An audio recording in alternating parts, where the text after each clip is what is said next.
Ladies and gentlemen of the old world, I hope you're all doing well and welcome to the Bhashiva and Tigerman update. And today we're going to be looking at all the units, their abilities, talking about how they're going to fare in multiplayer as well as campaign. So let's go ahead and break it down and begin by taking a look at Bhashiva, the White Tiger. So this is an anti-infantry character, melee expert with flaming attacks and dodge. Now, the dodge does say this highly dexterous unit dodges blades and missiles with ease. Its luck is known to run out against magic attacks. So basically that's just indicative that this is a physical resist unit. The physical resist represents its ability to kind of be nimble, dodge attacks, etc., etc. So, durable in some regard with 60 armor, HP pool not as much as some other monstrous characters, so going to be a little bit more on the faster hit and run side, but nonetheless this character does pack quite a punch. 60 armor, 80 leadership base is pretty decent. 52 speed, certainly quick, not like Slaanesh territory where you have like the mask running faster than Empire Cavalry, but still pretty respectable. So with the mass on this character, let's see. So the mass is going to be 1100, so not the highest mass, but regardless with that speed, it should be able to push through minor infantry and get to the targets it wants to go to. Melee attack is very, very high, so that's good to see on a character like this because with a lot of anti-infantry characters, sometimes they're going to be having melee attack on the lower side, and then they compensate by having a really good bonus versus infantry. So that makes them more of a dedicated specialist against infantry units. But this character has 65 melee attack, which is honestly enough to go up against a lot of big, scary threats. So it's kind of a generalist in some ways, too. If you need Bhashiva to fight against like a dragon or a mounted character, whatever, it is going to be able to go fisticuffs. So we do also have the melee defense at 50, which is a pretty good duelist stat line. Bonus versus infantry is 20. So if you're playing against foot characters, like against dwarves, for example, Bhashiva is going to be an absolute menace. And we'll show you why in a minute. Bhashiva does have... It's always funny to see this. When Creative Assembly discovers a new mechanic, like the Dreadmaw with the ability to teleport, you'll usually see it again in the next update. So Bhashiva actually has a teleport ability, which is really good. Like against dwarves, you're going to be able to get into their front line, start attacking maybe like a Thane. Against vampire counts, for example, you could use Bhashiva to wreck White Kings with the magic damage and also the fire damage being incredibly relevant in that matchup. And then you can teleport if you're playing against gunline factions. You want to play like rush builds with Cathay. You could totally do some really disgusting rush builds with Cathay now, using Bhashiva as well as their basic Tiger Infantry and dive enemy backlines. Going to be very cool to see, and a charge bonus of 50 as well. Now the abilities. We do have the Hidden Huntress. This is a Hex. It lowers the speed and it lowers the melee defense of the target. Not bad. Anything that lowers speed is pretty good, and this can also be decent in defensive Cathay builds. So if you're playing Cathay, your opponent's coming in with pressure in your backfield, you can slow them down and let your Iron Hill Gunners and your other pieces, or your Longbows and Crowmen intercept. This will probably be most synergistic with your mobility pieces, though. So I'm talking Jade Lancers, I'm talking Crowmen, I'm talking all those kind of Alpha Strike pieces where you just debuff them, lower their melee defense, they can't get away. Like if you're using Furies, your Crowmen to fight Furies, this is going to give you a huge edge in that fight. Granted, you already do win that one. Next up, we do have Heaven's Gate. This is an explosion ability. It does 33% armor piercing damage, but does do fire as well as magic. So this is kind of a cool piece against the, and this is also the teleport ability, by the way. So this one is very good against vampire counts. If, ghost checking is pretty popular, although against Cathay, Cathay does have good magic damage, so it's not as much of a thing. But if you are expecting ghost units or any faction that is going to be presenting units that have physical resist, so, Wood Elves, for example, Skaven, there's a whole bunch that can do that via Plague Monks, Dryads, whatever. So pretty damn cool. So Bhashiva will teleport to the selected location within range. Bhashiva will strike the enemy combatants upon arrival and cause disruption. So it's a very, very cool ability. It's basically the Dreadmaw ability. It's pretty solid. And next up, we do have the Blades of Shangyang. So this imbues flammable, which again, very synergistic. So the target is going to be weaker to fire, and then you already do fire damage. Live long and prosper. Pretty damn good. And aside from that, we do have the Ferocious Ambush. So you get speed, charge speed, charge bonus, and Devastating Flanker when you're charging. So this is really nice. Devastating Flanker on Slaanesh is a really strong mechanic, and if you can catch somebody slipping, get a rear charge, you can put in some work. Next up, we do have the Master of the Hunt. So affects enemies in range, which is going to be 50 meters, and it reveals units. This is all right. It's kind of a one of those fun gimmick things, but nothing, probably something not to really focus on too much. And then we do have the White Tiger. So the White Tiger gives a melee attack and leadership buff, but this only affects Tiger Warriors. So if you wanted to use Bhashiva to roll around the flanks with like Crowmen and or Jade Lancers and get this buff, not going to be a synergistic, but the Lion Warriors, which we'll be showing you later in the video, are very, very good for that. So yeah, you got Vanguard deployment, which I love. Vanguard deployment is really fun in campaign. Also okay in multiplayer, like in domination mode. Cathay is one of their biggest weaknesses in competitive multiplayer, is their ability to get up on objectives quickly. So Bhashiva and her Tiger homies are going to be able to get up there and cause some havoc. And yep, Devastating Flanker, Tiger Warrior keyword, because that does matter for a bunch of different things. And now we can show you guys what the teleport looks like. So we're going to load in. We're going to do this, and we're going to waddle over here. So again, we have the Hidden Huntress, and then we do also have the Heaven's Gate ability. So Heaven's Gate, pretty good range, actually. So let's see where they form ranks. We're going to kind of go here a little bit. They look like they're going to scurry over there, so we'll try and get them right here. It looks about fine. So there we go. We're going to pop up, and there you go. So you can see it does a little bit of AoE damage, but what's so strong about that is the ability to frickin' just teleport, right? So we can put the Hidden Huntress, for example, in this guy, and then pop these swords. And you can see Bhashiva is going to karate chop. Now, again, if you're using like a character like this in a blob, you need to constantly be spam clicking on the enemy lord. But yeah, I mean, that's really good damage at chopping up a foot character. So Dwarf Lord's definitely going to be trembling and despairing. And that's no mere lord also. That's a freaking Chaos Lord. Chaos Lords are pretty respectable fighters. And you can see how Bhashiva just absolutely dunks on that guy. And let's look at the anti-infantry capabilities here. See how Bhashiva does against the infantry. So yeah, decent grinding, right? If you're playing against like Longbeards, Dwarf Warriors, Chaos Warriors, anybody with a little bit of armor, not going to be bad. And the Hex can be used on both infantry, monsters, whatever. There's no limitations. Like a lot of Hexes do have limitations, but here it can be used on flying units, ground units, it doesn't matter. So I actually think Bhashiva is going to be pretty good. A lot of times these legendary lords are, can sometimes be suboptimal compared to the basic choices. But yeah, Bhashiva, I think with that teleport ability, is going to be pretty crunk. And I like that. It's always been a mechanic I've wanted more of in this game, like wizards teleporting and things being able to jump around the field a little bit. I think it's fun and kind of exciting. So next up, we're going to be taking a look at the generic Cat Lord, the legendary hero, the Cat Wizards, as well as the basic units. And now we're here with the generic Lord for the update, which is going to be the Tiger Warrior Sawai. So he's an armor-piercing, anti-large melee expert. Now, a little bit squishier than Bhashiva. Less HP, less armor, less leadership, a little bit slower as well. The stat line is comparable enough, 50 and 55. Bhashiva did have 60 plus, I believe, 50 on the melee defense. So a little bit of a difference, but not too big of a deal. And of course, in competitive multiplayer, this character is going to be cheaper. So it will open up some wider builds if you want to play that way, because Bhashiva isn't the cheapest when you bring the full kit. But Tiger Warrior Sawai, an anti-large homie. He's got a bonus versus large of 30, so there's going to be plenty of matchups in which you would want to take this guy over Bhashiva, simply because he has anti-large. If you're playing Ogre Kingdoms, I think it's going to be stronger because of the ability to go fisticuffs with big targets while also being cheaper and allowing you to go wider, so that's very nice. Charge bonus of 45, nothing too crazy, but this character also doesn't have the physical resist, so something else to consider. So Bhashiva is going to be pretty substantially tankier. However, you do have healing on this character, so you have the Potion of Toughness, but it's not as big of a deal, which is why we're going to be explaining it later. So previously, if you wanted to get healing on Grand Cathay, you had to get the obviously Miao Ying. You had to get the healing from her, but now they have a generic healing character, which is going to be a game changer. It's going to open up a ton of single entity builds, and honestly, I think Cathay is looking to be one of the stronger factions after this update. They just have so many new tools, it's pretty insane. So Potion of Toughness, I love how they modeled it onto the belts. If you look here and we zoom into the belts a little bit, you can see he actually has the Potions of Toughness. That's really cool. He's got Guiding Strike, which is an activated ability, which can give him melee attack and imbue weakened on the enemy, so it's kind of cute, and does have the Predatory Instinct. So base weapon damage, and he does also cause fear when, I believe, let's see, I think this is just, so range is 100 meters, so it's going to be affecting one ally max Tiger Warrior. So it's a Tiger Warrior augment, making them cause fear, which is kind of cool. Ferocious Ambush is the same thing Bhashiva has, so devastating flanker, charge bonus, and speed.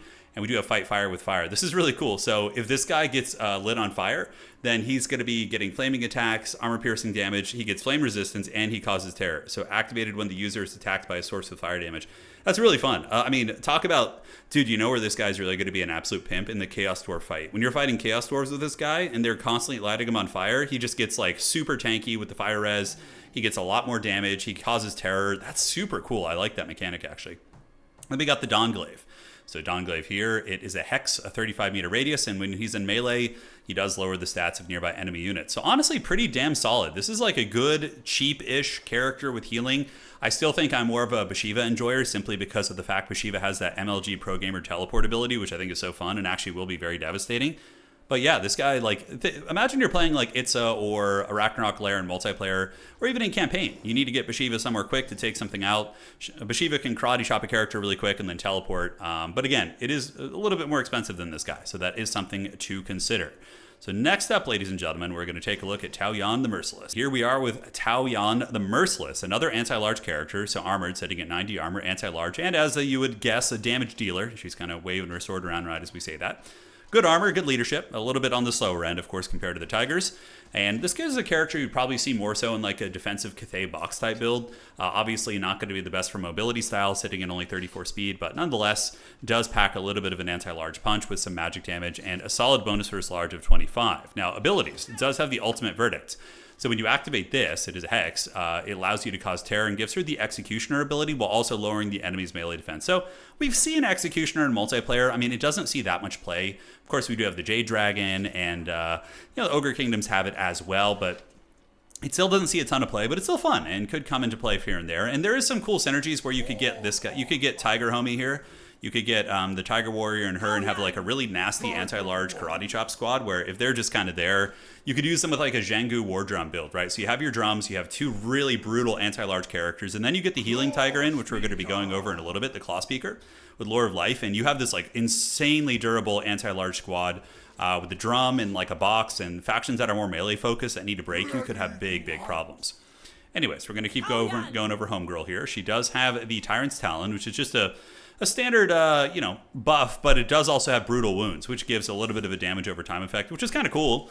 The duration is 27 seconds, so it gives her like a bit of a Mortis Engine effect. It only hits one target, but if she is working on something, she can inflict brutal wounds, which lowers their melee defense and also does damage 8 to 16, which is like the equivalent of like a weaker Mortis Engine. Festus, for example, is 12 to 24, but again, Festus is going to be hitting everything. We do also have Fueled by Vengeance, so here she gets stronger as she takes damage. So effects increase. Intensity increases as the unit takes damage, and these abilities are cute. It's all right. With healing, it's all right, but yeah, nothing too crazy. Expert charge defense versus large, a little bit of missile resistance and charge reflection as well. So I think this character maybe sees some fringe play with Cathay box builds. And I mean, it's a durable fighter that can sit in a box and poke things and do the brutal. It'd be kind of cooler if the brutal wounds was just like a passive ability on her, because I don't think it's that strong. Like, you could take it off this item and make it like a part of her normal attack. I don't know, maybe make her more expensive for that. I think that'd be a little bit cooler, but even still, we'll see how she plays out. So next up, my friends, we're going to be taking a look at the Cat Homies, the Unholy Trio here. These are our new casters for Grand Cathay. And it's pretty massive, actually, right? So we firstly have the Claw Speaker of Life. He's going to be the most impactful, most likely, simply because Cathay does have a lot of really good single-entity cheese builds that love healing. And if you don't want to bring Miao Ying, you kind of, don't really have a way to heal those things up. And now with this Claw Speaker homie, you are going to be able to do it. So obviously he has all of the Lore of Life over here, and he does have some cool unique abilities. So he does have the Mantra of Invigoration. So this is a healing ability. You can activate it within a 100-meter range, and it heals nearby Tiger Warriors, and it can also be used to heal himself. So that's pretty damn sweet. You can see if we mouse over the aura here, I guess we will start the battle and show you. Yeah, it won't show us before the battle, but it's very, very good. I think this guy's great. And if you're running him with your characters, so these characters do have the Tiger Warrior keyword. So a great support piece for Bhashiva, for the other Tiger Warrior characters, because you're going to be able to heal them. But even if you're not playing Tiger Warriors, you're playing like, let's say, a Celestial General and that sort of play, this guy's going to be an absolute PIMP. He does have Ferocious Ambush, just like most of the Tiger characters do. It does also have the Crystal of Kunlan. Now, what does this do? It is an explosion with a little bit of AP and magic damage. Again, very good against ghostly and ethereal units. I don't think that like anybody is going to bring ghost or magic, those type of units against Cathay now. I mean, they weren't already before because of Crowman, but even more so now. So, the explosion here affects enemies in range. It is activated if he's in melee, and it recharges if he's engaged in melee. So just kind of a little explosion ability, kind of cute there. And he does have the protection of Camus. So this is going to be giving a physical resist, kind of a blanket ability across the entire map. So when you cast a spell, all your Tiger Warrior units on the map are going to be getting 10% Phys Res. So it's very much like a lore passive, but he gets like his own second lore passive, but it only affects Tiger Warriors, which are going to be limited. So it won't be your whole army, but still very, very good. So next up, we're going to be taking a look at the Shadowcaster. Now, this guy, I think, might also be a GOAT for one reason, because he has this insane freaking item, the Arcane Hymn.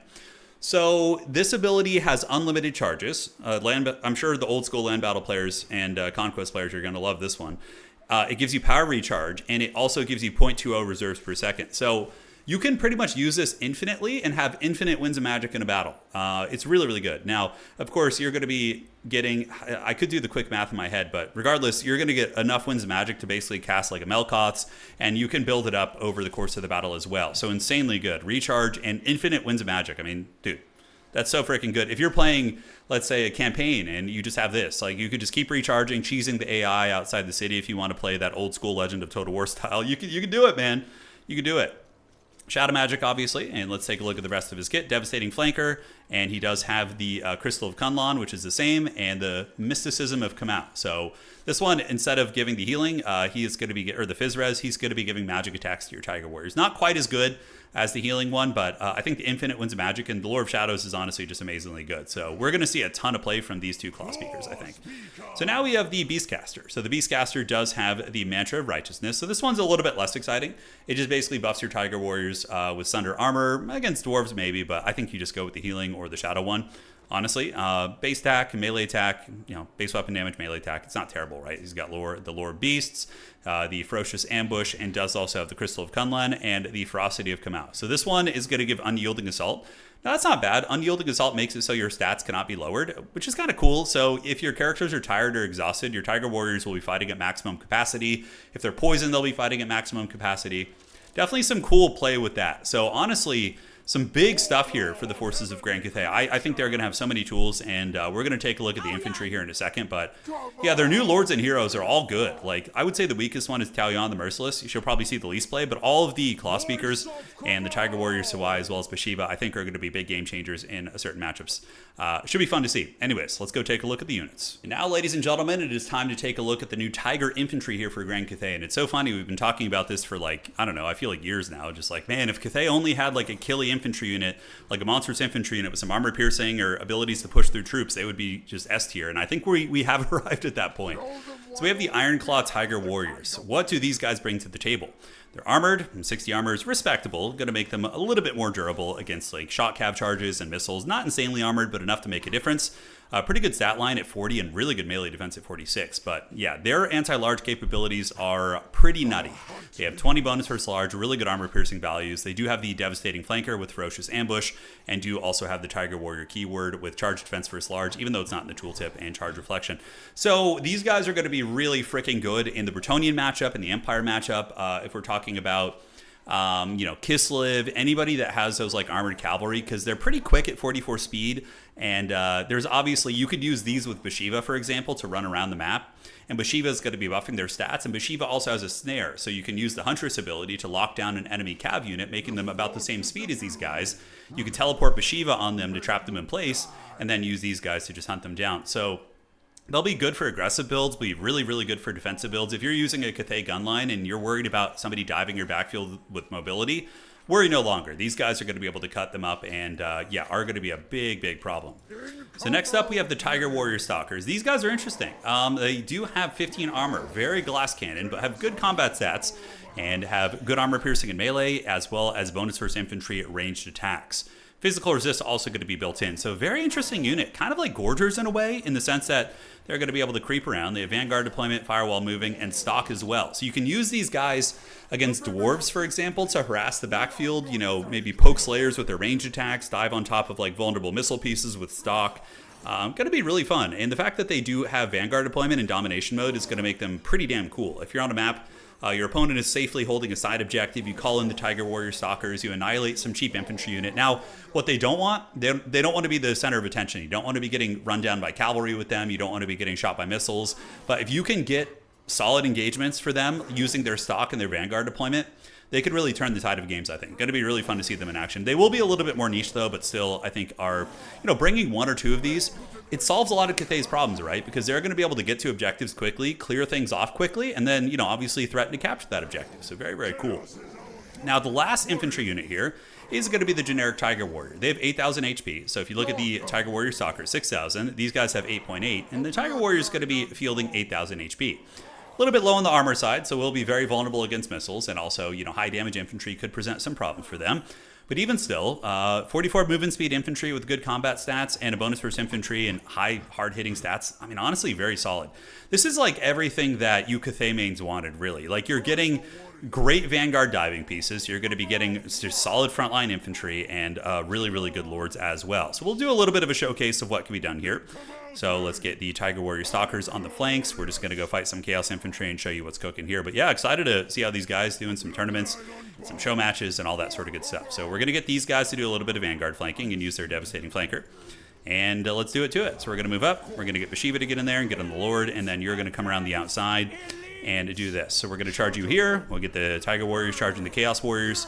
They do lack a little bit of armor piercing, but it's not the end of the world. So here comes the Stalkers. Oh, that's so cool. Look at these guys running in there, dude. Oh, yeah. Yeah, Cathay, man, is eating good. Cathay is truly going to be like they are in tabletop. So check this out. We're going to do the Heaven's Gate. We're going to teleport back here with Bhashiva. Assassinate the enemy lord. We're going to use the Huntress ability right there. And let's get you here. And now you guys, they do have the precursor ammo. So see, they got the precursor right there. And now we're going to get the devastating flanker while Bhashiva is going to be going balls deep. And you can see these Forsaken are getting ripped up really bad. You know, Cathay has always kind of like not been able to kill infantry quickly, but now you can see, yeah, that devastating flank from those Tiger Warrior Stalkers really folded shit up. And the other Tiger Warriors are doing pretty damn good. I mean, they're 2v1 versus a Chaos Warrior who they obviously would have beaten 1v1 and being surrounded by Marauders, but still, you know, putting in a good dent. Bhashiva just doing Bhashiva things and annihilating enemy Footlords in combat. So yeah, be careful. Bhashiva will hunt down your Harry Potters. So if you're playing Cathay, you probably want to mount your characters now, make sure they have a way to outrun Bhashiva. Otherwise, the punishment is going to be coming in. So yeah, chase that character down. The Forsaken got wrecked here. Look at the staying power of those Tiger Warriors. How good is that? In a 2v1, that is absolutely amazing. So yeah, you guys come over here. Bhashiva can go in there and clear these guys out. We have our Tiger Pimps just still fighting here. And obviously, Army Losses is going to be getting triggered soon. We can put a little bit of a debuff on those Chaos Warriors, and you guys can come back in. And yeah, we can grind if we wanted to. We could reset these guys, get them out of the fight, prepare for another flank charge or something, get around the back. Yes, yes, yes. So previously, Cathay wouldn't have had like an easy way to deal with those kind of infantry. And not that that was easy or anything, but yeah, it's a really, really cool tool. And I'm excited to see those infantry in action. So we're going to go show you before we end today's video. We're going to go show you the cost of all these units. Because I know, you know, campaign folks might not care as much. But for those of you guys who are interested in the sweaty elements of this, we're going to take a look. So Bhashiva fully kitted out at 1800 is a great deal. You probably cut the White Tiger. You can keep Hidden Huntress and Heaven's Gate. So I would probably bring Bhashiva at 1500 price point. The Tiger Warriors are 900, and they did beat that 800 gold Chaos Warrior. They would probably beat them pretty soundly. The other ones are more expensive, though, so you definitely need to be considering if they're worth it. I think over-investing in them could be a mistake at times. Now, we do, of course, have the Generic Lord. The Generic Lord is 1650, and you probably bring him bare bones with just like, yeah, I don't know. You might even just go Potion of Toughness on him. So getting 1100 healing Anti-Large Lord isn't bad at all. And then we do have the Merciless, Taoyan the Merciless. So for her, you probably cut Will of Dragons. Field of Vengeance is decent. Ultimate Verdict is probably what you bring, and you bring her at 1200, which is a decent price point for a little anti-large character. And the Claw Speakers are expensive. Now, if you were going to bring an optimized Claw Speaker, you probably go Earthblood, Regrowth, the Crystal. You can bring that or cut it, and then you probably want to keep those. So 1500 for the Claw Speaker. And if we look at the other ones, this one's going to be pretty much the exact same price point. So those are the price points for the new Cathay units. Hopefully you guys enjoyed today's video. We're going to be uploading some battles with these bad boys very, very soon, but that is a full breakdown of those units showing what they can do. And we will see you guys on the other side. Get ready to party. We will also be doing a Bhashiva campaign, most likely, so stay tuned for that. GG, well played, guys. See you around, and that is it for today.